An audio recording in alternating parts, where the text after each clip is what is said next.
So Islam makes sense at that particular time because it appears that the Muslims are in conflict with the Christians. And if my slave master is Christian and I'm waking into a new consciousness, then let me go against Christianity by adopting Islam. So I don't believe that Islam is the black man's original religion. I mean, I know I can go into Nigeria and we can look up Allah and we can see that it's a female deity, a womb deity. And it makes sense because when the Muslims chant, A'udhu billahi minash shaitanir rajeem, Bismillah ar-Rahman ar-Rahim, when they say that, and we understand the trilateral root, the R, H, and M, then we are not seeking refuge in Allah's yielding ability and mercy from that thing of clay called Satan.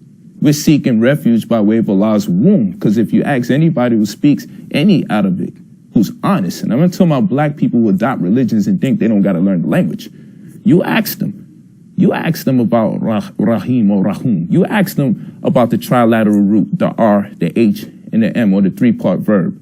And you ask them, does it mean womb? And they say, yeah, but by womb, we mean you get your mercy through the womb symbolically. So that's why we made the word mercy. But if you ask, what does the word mean? Womb. So then you seeking refuge by way of Allah's womb, which make Allah what? A female, which is why they have a feminine rendition of it called Allat, right? But we'll move forward. If we go to the older cultural paradigm that pre-exists Islam, we're going to find that there's a Allah that is a female deity of the womb.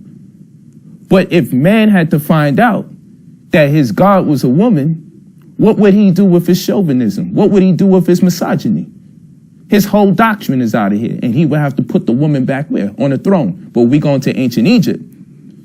Isis or Aset, her name means what?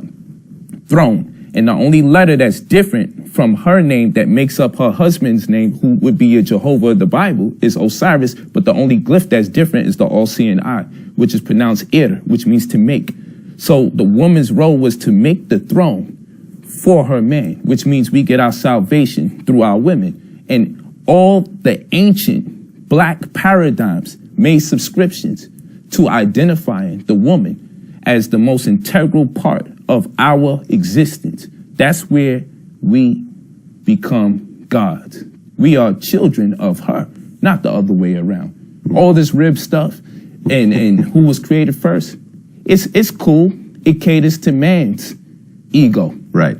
Okay? It caters to man's ego. But if we go into our original archetype of conception via Africa, we're going to see no matter if you make a law